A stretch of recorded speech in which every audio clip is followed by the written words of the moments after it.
Assalamualaikum warahmatullahi wabarakatuh. Salam, salam sejahtera, Om Swastiastu, Namo Buddhaya. Kepada seluruh siswa dimanapun kita berada, dari Sabang sampai Merauke, pada saat ini kita masih stay at home menghadapi COVID-19 yang belum reda. Jaga kesehatan, tetap semangat dalam belajar. Pada saat ini bersama channel Sang Inovator, saya akan memberikan materi tentang ekonomi bagian yang ketiga. Materi ekonomi bagian yang ketiga terkait dengan kebutuhan dan alat pemuas kebutuhan. Langsung saja kita bahas tentang kebutuhan manusia.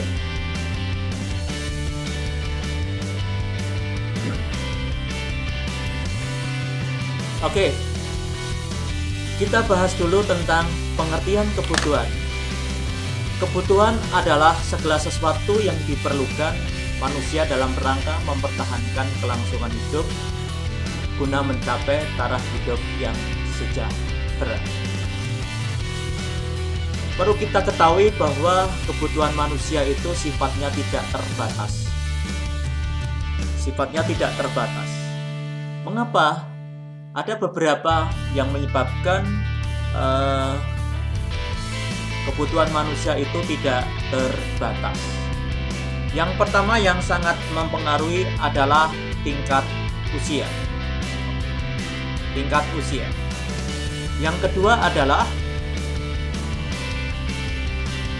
tingkat pendidikan. Ketiga, kemajuan ilmu pengetahuan dan teknologi. Kemudian tingkat pendapatan, jumlah penduduk, lingkungan sosial dan budaya, kondisi geografis, agama, dan kepercayaan. Jadi ada 8 faktor mengapa kebutuhan itu memiliki sifat tidak terbatas. Selanjutnya, bahwa kebutuhan itu dikelompokkan menjadi 4. Yang pertama adalah intensitas kegunaannya, kemudian bentuk dan sifat, ketiga adalah subjek yang membutuhkan, yang keempat adalah menurut waktu. Oke, kita bahas satu persatu.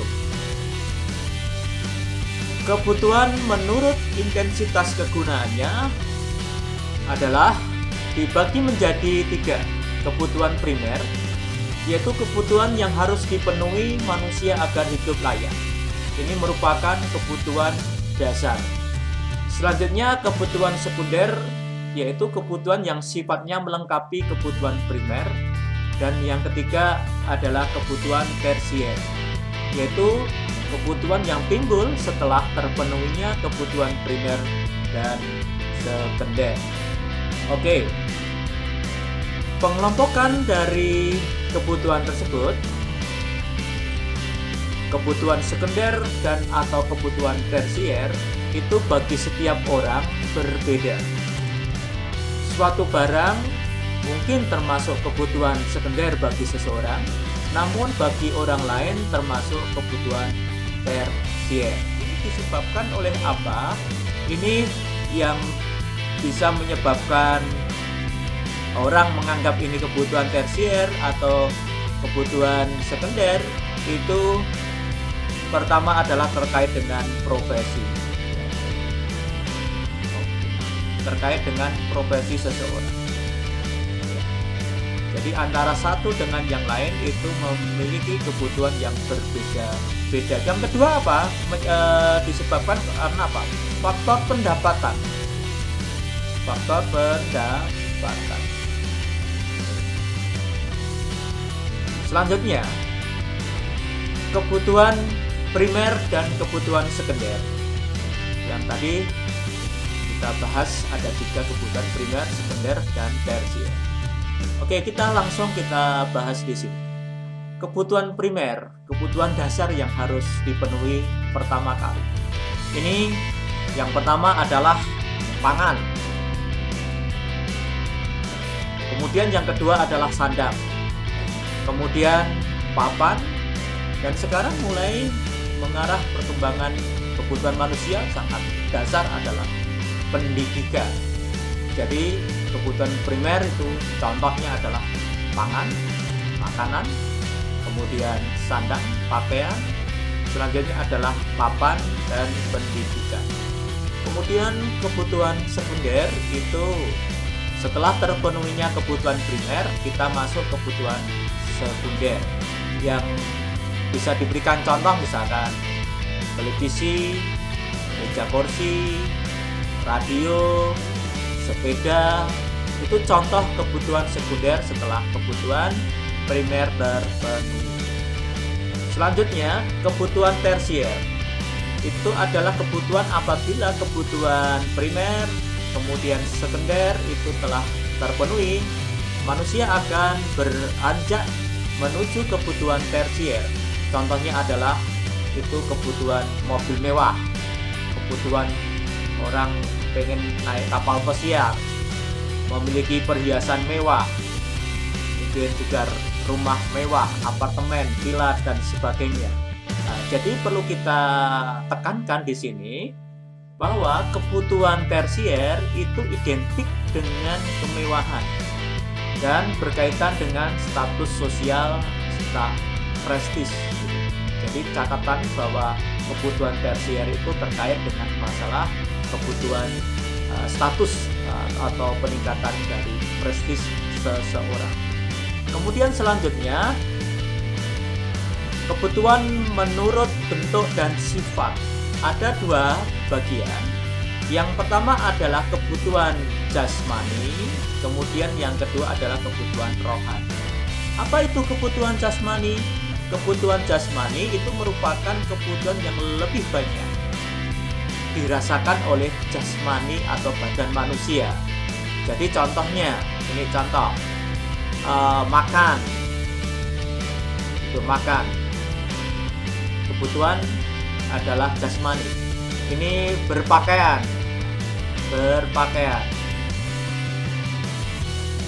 Jadi dengan pakaian kita bisa merasakan hangat, berpenampilan baik dan sebagainya. Jadi ini kebutuhan yang dirasakan oleh badan manusia. Makan jadi kenyang dan sebagainya. Kemudian adalah kebutuhan rohani. Apa itu kebutuhan rohani? Merupakan kebutuhan yang lebih banyak dirasakan oleh rohani atau jiwa manusia. Jadi contoh kebutuhan rohani bisa kita perhatikan di sini adalah beribadah. Beribadah, berdoa sesuai dengan agama dan keyakinan masing-masing. Itu membuat jiwa kita tenang, rohani kita menjadi tenang. Kemudian contoh berwisata ini. Berwisata. Ini contoh sebuah kebutuhan rohani. Jadi kita refreshing untuk supaya jiwa kita disegarkan kembali. Masih banyak contoh-contoh yang lain, nanti anak-anak bisa mempelajari lebih lanjut contoh kebutuhan jasmani, kebutuhan rohani dalam kehidupan kita sehari-hari. Kemudian yang selanjutnya adalah subjek yang membutuhkan. Pengelompokan kebutuhan berdasarkan subjek yang membutuhkan. Ada dua kelompok besar, yaitu kebutuhan individu dan kebutuhan kelompok. Kita bahas yuk satu-satu. Kebutuhan individu. Apa itu kebutuhan individu? Kebutuhan individu adalah kebutuhan yang diinginkan setiap orang. Pemenuhan kebutuhan ini akan berbeda-beda setiap orang sesuai dengan profesinya.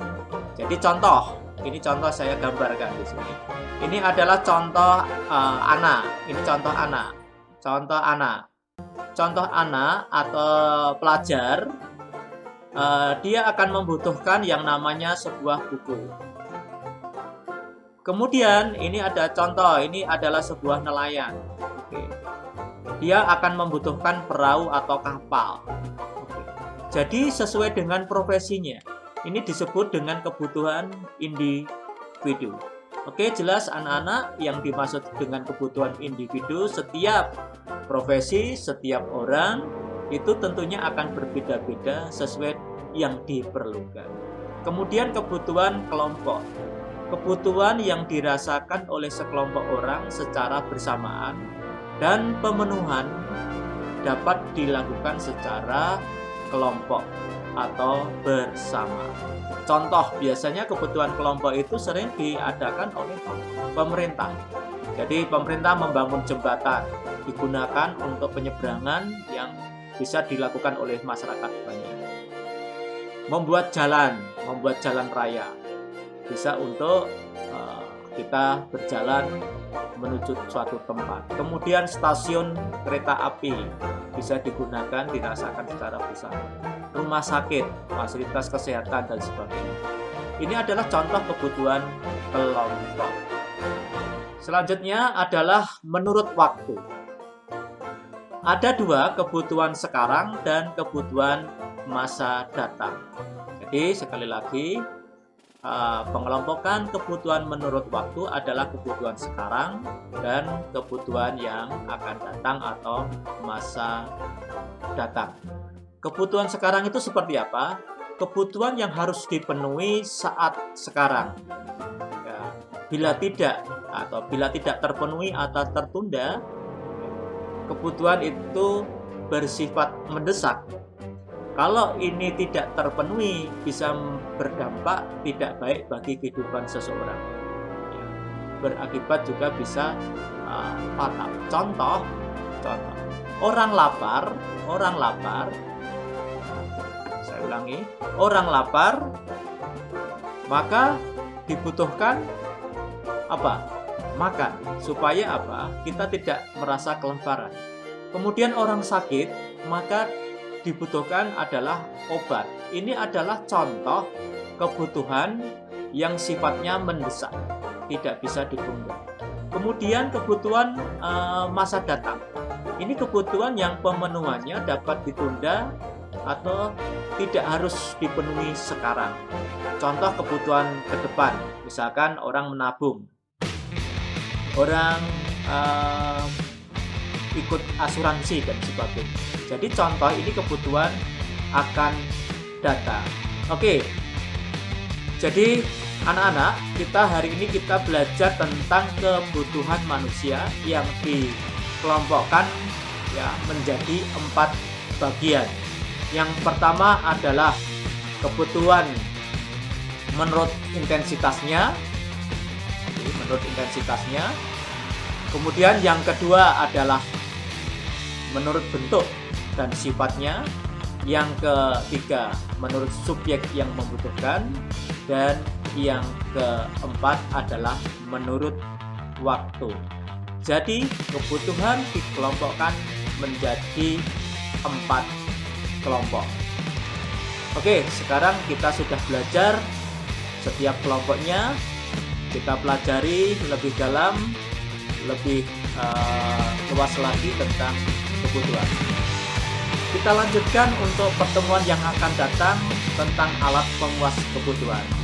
Selamat belajar di rumah, tetap jaga kesehatan, sukses untuk kita semua.